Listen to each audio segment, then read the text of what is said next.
அந்நேரம் மாதவி நுழைந்தாள் அவசரமாக.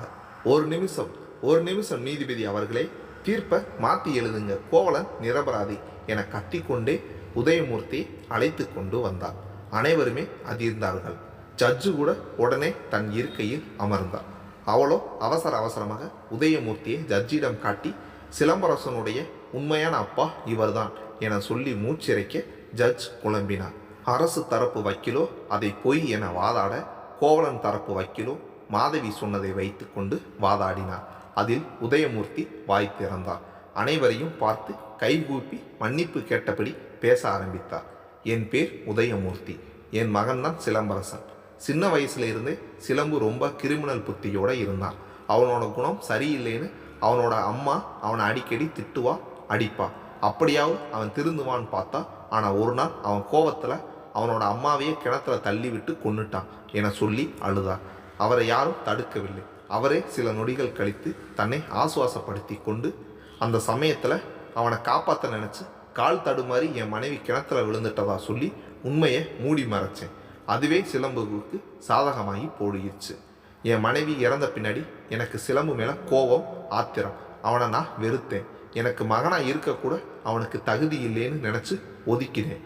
ஊருக்குள்ளே இருந்தால் இவன் ஏதாவது தப்பு செய்வான். ஊட்டியில் இருக்கிற அவனோட பாட்டி வீட்டில் தங்க வச்சேன். அங்கே இருக்கிற கான்வென்ட்டில் படிக்க வச்சேன். ஊருக்குள்ளே என் மனைவி இறந்து போயிட்டா, அந்த துக்கம் தாங்காமல் என் மகன் ஓடி போயிட்டதா நம்ப வச்சுட்டு இத்தனை நாளும் நான் தனிமரமாக வாழ்ந்தேன். பாட்டி வீட்டில் வளர்ந்த சிலம்பு அப்பவும் பல தவறுகளை செய்தான். ஒவ்வொரு முறை தவறு செய்யும் போதெல்லாம் என் அம்மா என்னை கூப்பிடுவாங்க. நான் போய் பணம் கொடுத்து அந்த தப்பை மறைச்சு என் மகனை காப்பாற்றி வந்தேன். அவனுக்காக செலவு செய்த பணத்தை கூட நான் வேலை பார்த்த கோவலன் கலைக்கல்லூரியில் இருந்து தான் எடுத்துக்கிட்டேன். என்னை நம்பி இருந்து ஈஸ்வரமூர்த்திக்கே நான் துரோகம் செய்தேன் என சொல்லி மீண்டும் ஒரு அழுகை. அவர் சொல்ல கோவலன் ஆரண்டான். ஏற்கனவே இந்த கதையெல்லாம் மாதவிக்கு தெரிந்தபடியால் ஏன் கண்ணகி இன்னும் வரவில்லை என்றே பதட்டமாக வாசலை பார்த்தபடி இருந்தார். ஜட்ஜோ, அப்புறம் என்னாச்சு சொல்லுங்க, கோர்ட்டு நேரத்தை நீங்கள் வீணடிக்கிறீங்க என சொல்ல, உதயமூர்த்தியும் கண்ணீரை துடைத்து கொண்டு பேசினார். கான்வெண்டியில் கோவலனும் படிச்சுக்கிட்டு இருந்தான். அவனை பற்றி தெரிஞ்சுக்கிட்ட சிலம்பு எப்படியோ அவன் கூட பழகி நண்பனானான். கோவலனை பார்க்க வாரம் ஒரு முறையாவது அவனோட அப்பா அம்மா ஊட்டிக்கு போவாங்க. எஸ்டேட் பங்களாவில் தங்குவாங்க. அப்போல்லாம் சிலம்புவையும் கோவலன் தன் கூடவே வச்சுருந்தான். அவங்க நட்பை கண்டு கோவலனோட அப்பா அம்மா கூட ஆச்சரியப்பட்டாங்க. அவங்கக்கிட்ட சிலம்பு நல்ல பெயர் எடுத்தான். தான் ஒரு அனாதைனும் தன்னை யாரோ படிக்க வைக்கிறதாகவும் தனக்கு அப்பா அம்மா பாசம் வேணும்னு நடித்தான். அந்த நடிப்பை நம்பி கோவலனோட அப்பா அம்மா அவனை தத்து எடுக்கலாம்னு முடிவு எடுத்தாங்க.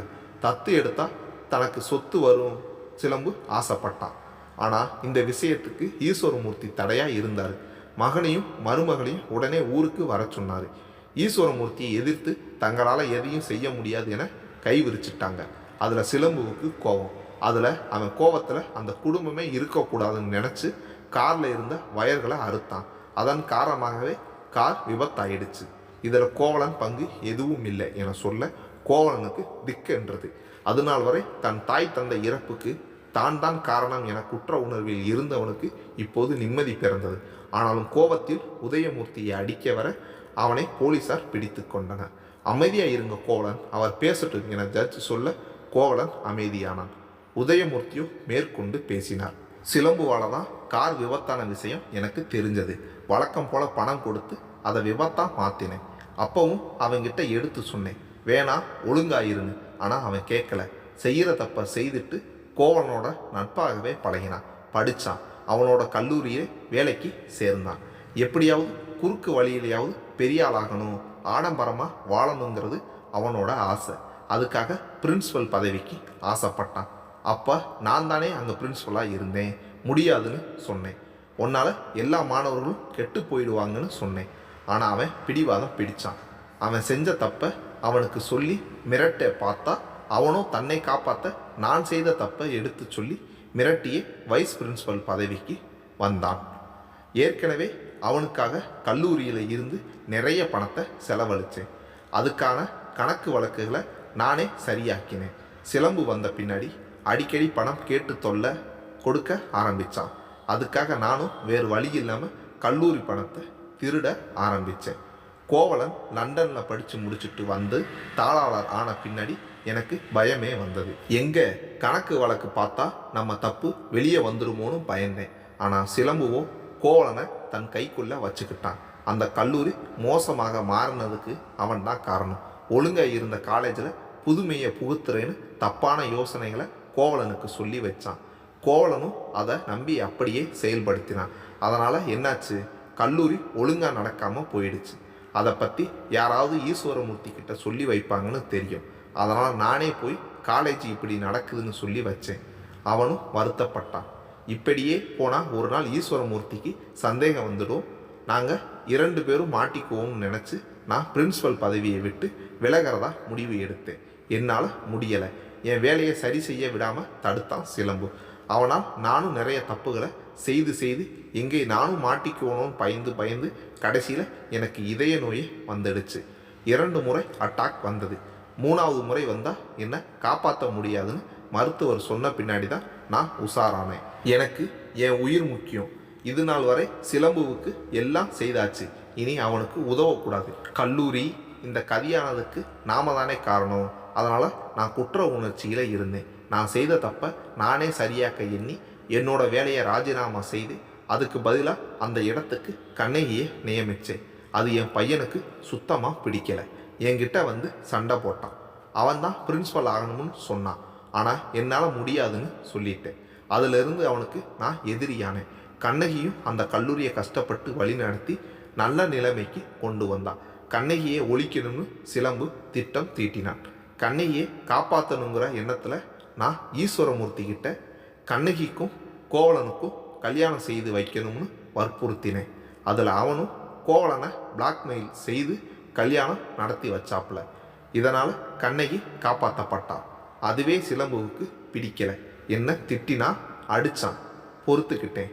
ஆனால் இதில் கோவலன் மாதவியை காதலிக்கிற விஷயம் யாருக்குமே தெரியாமல் போயிடுச்சு. அந்த விஷயம் எப்படியோ சிலம்புவுக்கு தெரிஞ்சு அதையே வச்சு மிரட்டி கண்ணகியை அடிப்பணிய வச்சு அந்த கல்லூரிக்கு பிரின்ஸ்பலாக ஆனான். ஈஸ்வரமூர்த்தி இறந்துட்டார். கண்ணகியும் கோவலனும் பிரிஞ்சிட்டாங்க. மாதவி எங்கே போனால் என்ன ஆனாலும் தெரியலை. எல்லோரும் ஒதுங்கினதால் சிலம்புவுக்கு கொண்டாட்டமாக இருந்தது. அவனை கேள்வி கேட்கக்கூட யாரும் இல்லாமல் போயிட்டாங்க. அதுக்கப்புறம் அவனோட ஆட்டம் அதிகமாச்சு. ஒழுக்கமாக இருந்த கல்லூரியை மோசமாக்கினான். கல்லூரி பணத்தை திருடி ஆடம்பரமாக வாழ ஆரம்பித்தான். இப்படியே போனால் கல்லூரியை இழந்து மூடுற நிலைமை வந்துடும்னு பயந்து நான் கோவலன்கிட்ட உதவி கேட்டேன். கோவலனும் கண்ணகியோட சேர்ந்து மறுபடியும் அந்த கல்லூரிக்கு வந்தாங்க. சிலம்புவை விரட்டி அடித்தாங்க. அந்த கல்லூரியை சரியாக்குனாங்க. அது சிலம்புவுக்கு பிடிக்கலை. வெறி பிடிச்சவன் போல கத்தினான். அவனால் யாருக்காவது ஆபத்து வர்றதுக்குள்ளே அவனை ஊட்டிக்கு போக சொல்லிட்டேன். இங்கே இருந்தால் ஒன்னால தான் எல்லாம் ஆச்சுன்னு சொல்லிடுவேன்னு பயம் காட்டினேன். அவன் பயந்த மாதிரி தெரியல. என்னவோ இங்கே எதுவும் செய்ய முடியலைங்கிற ஆதங்கத்தில் ஊட்டிக்கு போனான். பாட்டி வீட்டில் தங்கினான். அவ்வளவுதான் எனக்கு தெரியும். ஊட்டியில் என்ன நடந்ததுன்னு எனக்கு தெரியாது. என்னை எல்லோரும் மன்னிச்சிடுங்க என கைகூப்பி கண்கள் கலங்கினார். அதை கேட்ட ஜட்ஜோ அரசு தரப்பு வக்கீலிடம், இவர்தான் உண்மையான சிலம்பரசன். அப்பானா நீங்கள் கூட்டிட்டு வந்தது யாரு? சிலம்பரசன் தன் மகனு இவராத்தான் வந்தாரு என சொல்ல, ஜட்ஜோ பொய்யாக வந்தவரிடம், யார் நீங்கள், எதுக்காக பொய் சொன்னீங்க என கேட்க அவரோ தடுமாறினார். பயந்தார். ஓட பார்த்தார். எப்படியோ அவனை பிடித்து இழுத்து கொண்டு வந்து நிப்பாட்டினார்கள். எனக்கு எதுவும் தெரியாது. ஒரு ஆள் வந்து கட்டுக்கட்டாக பணம் கொடுத்து சிலம்பரசனோட அப்பாவாக என்ன நடிக்க சொன்னார், அவ்வளவுதான். யார் அந்த ஆள்? இதோ இந்த ஆள் தான் என உதயமூர்த்தியை காட்ட அதற்கும் அனைவரும் அதிர்ந்தார்கள். ஜட்ஜோ, உதயமூர்த்தி, இதுக்கு நீங்கள் என்ன சொல்கிறீங்க? நான் தான் அப்படி செய்ய வச்சேன். ஏன்னா சிலம்பு என் மகனு இது நாள் வரை நான் யாருக்கும் காட்டிக்கல. இப்போ சிலம்பு என் மகனு தெரிஞ்சால் என் மான மரியாதை போயிடும். பழைய கதையெல்லாம் வெளியே வரும். அதுக்கு பயந்து பொய்யான ஒரு ஆளை நான் ஏற்பாடு செய்தேன். டிஎன்ஏ டெஸ்ட்டு கூட நான் எடுத்துக்கிட்டு பார்த்தேன். ஆனால் அது சிலம்பு கிடையாது, செத்தது எவனோ. ஆனாலும் என் மகனை காப்பாற்ற எண்ணி அந்த உடம்பு சிலம்பு உடையதுங்கிற மாதிரி பொய்யான ரிசல்ட்டை நான் ஏற்பாடு செய்து அவனோட அப்பான்னு பொய்யான ஆளை பேரில் மாற்றிட்டேன் என சொல்ல ஜட்ஜுக்கு தலை வலித்தது.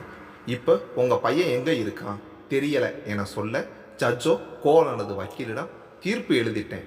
ஆனாலும் நடக்கிறத வச்சு பார்த்தா உண்மையான சிலம்பரசன் உயிரோடு இருக்கான்னு நினைக்கிறேன்.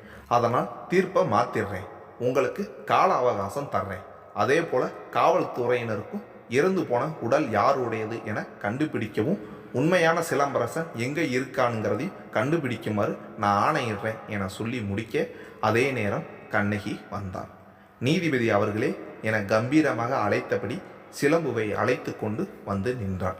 ஜட்ஜோ யாருமா நீ என கேட்க, என் பேர் கண்ணகி, கோவலனுடைய மனைவி. இதோ என் கணவனால் கொல்லப்பட்டதா சொல்லப்படுற சிலம்பரசன் இங்கே இருக்கான், இவன்தான் அது, என் கணவன் நிரபராதி என சொல்லி சிலம்புவை காட்ட அனைவருமே அதிர்ந்தார்கள். கண்ணகியோ ஜட்ஜிடம் தவறான தீர்ப்பை எழுதிட்டீங்க, என் கணவர் நல்லவர், அவர் யாரையும் கொலை செய்யலை பாருங்க, இவன் தான் தப்பு செய்தவன், எல்லாத்துக்குமே இவன் தான் காரணம், இவனை விசாரிங்க, உண்மை உங்க எல்லாருக்கும் தெரியும் என சொல்ல ஜட்ஜோ தான் எழுதிய தீர்ப்பு இருந்த காகிதத்தை கிழித்து எறிந்துவிட்டு பேசினார். இத்தனை வருஷமா நான் இந்த பதவியில் இருந்தப்ப ஏகப்பட்ட வழக்குகளை சந்தித்தேன். எல்லா வழக்கிலையும் நான் நியாயமான தீர்ப்புகளை தான் தந்தேன்.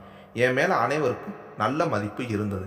நானும் பேர் புகழோடு இருந்து இந்த நீதிபதி வேலையை சத்தியத்துக்கு கட்டுப்பட்டு செய்து வந்தேன். இதுதான் என்னுடைய கடைசி வழக்கு. இதுக்கப்புறம் நான் ரிட்டையர்டு ஆக போகிறேன். என்னோட கடைசி வழக்கில் கூட சரியான நீதி வழங்கணும்னு நான் ஆசைப்பட்டேன். ஆனால் நானே தவறான தீர்ப்பை எழுத வேண்டியதாக போச்சு. தப்பு என்னோடது தான். இன்னும் ஆழமாக விசாரிச்சிருக்கணும். நான் ரிட்டையர்டு ஆகிற நேரம் வந்ததால் அவசரம் காரணமாக இந்த வழக்கை சரிவரையாக பார்க்காம முடிக்க பார்த்தேன். அதுதான் தப்பு. நான் பொறுமையாக இருந்திருந்தால் ஒரு நிரபராதிக்கு தண்டனை கிடச்சிருக்காது. நான் செய்த தப்புக்கு எல்லோரும் என்னை மன்னிக்கணும் என கைகூப்பி மன்னிப்பு கேட்க அந்த இடமே அமைதியானது. ஒரு நீதிபதியே தான் செய்த தவறுக்கு மன்னிப்பு கேட்கவும் அங்கிருந்த மக்களுக்கு அவர் ஹீரோ போல உயர்வாக தெரிந்தார். அதில் மக்கள் அனைவரும் கைதட்டி ஆரவாரம் செய்தார்கள். அவர்களின் ஆரவாரம் முடிந்ததும் நீதிபதி தன் இருக்கையில் அமர்ந்து, இனி நான் அவசரப்படாமல் இந்த வழக்கை முடித்து நல்ல தீர்ப்பை வழங்க போகிறேன், விசாரணை ஆரம்பிக்கட்டும் என சொல்ல கோவலன் தரப்பு வக்கீல் நன்றி யுவர் ஆனர் என சொல்லிவிட்டு சிலம்பரசனிடம் வந்து, உண்மையை சொல்லுங்க, இதுக்கு மேலேயும் உங்களால் பொய் சொல்ல முடியாது, உங்களோட எல்லா தப்புகளும் வெளிச்சத்துக்கு வந்துடுச்சு சொல்லுங்க என கேட்க சிலம்பரசனும் நடந்ததை சொன்னான். கோவலன் மேலேயும் கண்ணகி மேலேயும் எனக்கு கோபம். எப்படியாவது அவங்கள பழி வாங்கணும்னு ஆசைப்பட்டேன். ஆனால் எனக்கு எந்த வழியும் கிடைக்கல. நான் பழி வாங்க துடிக்கிறத கண்ட என் அப்பா அந்நேரம் என்னை ஊட்டிக்கு போக சொல்லி கட்டாயப்படுத்தினார். அதில் நானும் ஊட்டிக்கு போனேன். அங்கே மாதவியை பார்த்தேன். அவளை வச்சு கோவலனையும் கண்ணகியும் பழி வாங்கலாம்னு முடிவு எடுத்தேன். அவளை கடத்தி வச்சுக்கிட்டு கோடிக்கணக்கில் பணத்தை கேட்டால் கண்டிப்பாக கோவலன் தருவான்னு நம்பினேன்.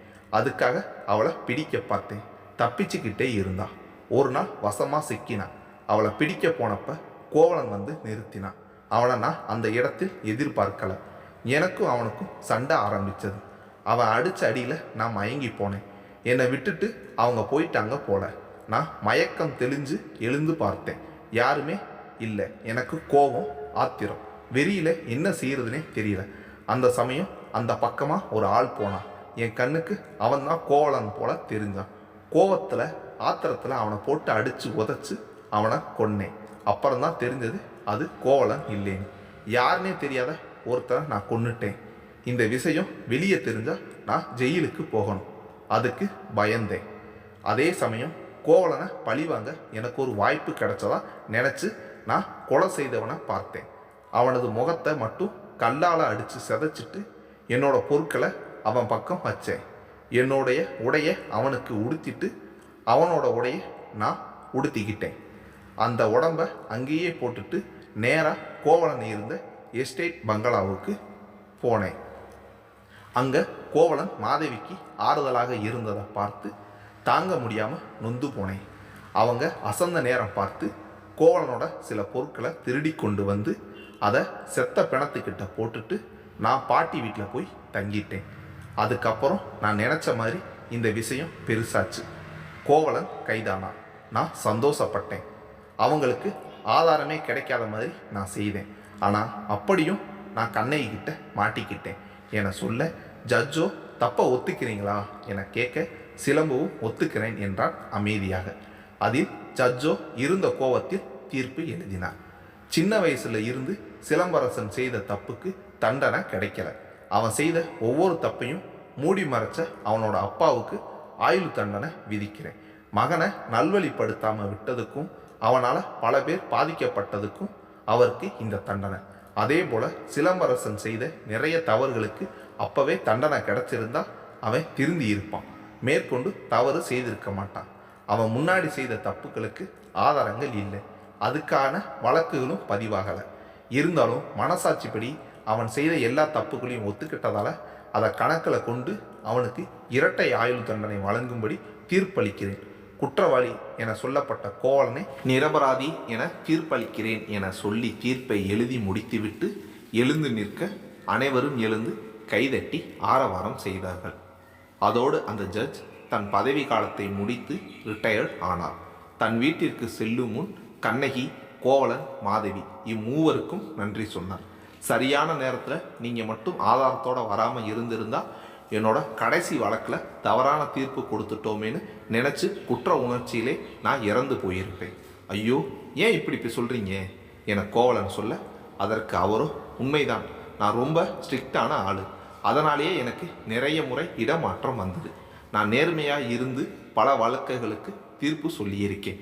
என்ன எத்தனை பேர் மிரட்டினாங்க தெரியுமா? ஆனால் நான் யாருக்குமே இது வரைக்கும் அடிபணிஞ்சது இல்லை. எனக்குன்னு குடும்பம் கூட நான் அமைச்சுக்கிட்டது இல்லை. குடும்பம் இருந்தால் என்னோட வேலையால் அவங்களுக்கு ஆபத்து வரும்னு நினச்சேன். நான் வக்கீலாக இருந்தப்ப பல பேருக்கு நன்மை செய்திருக்கேன், தப்பானவங்களுக்கு தண்டனை வாங்கி கொடுத்துருக்கேன். நான் ஜட்ஜான பின்னாடி கூட நேர்மையாகத்தான் நடந்துக்கிட்டேன். இதுதான் என் கடைசி வழக்கு. இதில் மட்டும் நான் நேர்மைக்கு விரோதமாக தவறான தீர்ப்பு எழுதியிருந்தால் அதை நினச்சி நான் சாகிற வரைக்கும் வருத்தப்பட்டிருப்பேன். என்னை குற்ற உணர்ச்சியிலிருந்து காப்பாற்றின உங்களுக்குத்தான் நான் நன்றி சொல்லணும், ரொம்ப நன்றி என சொல்ல அவர்களும் பதிலுக்கு நன்றி சொன்னார்கள். அதோடு அவர் கிளம்பி சென்றார்.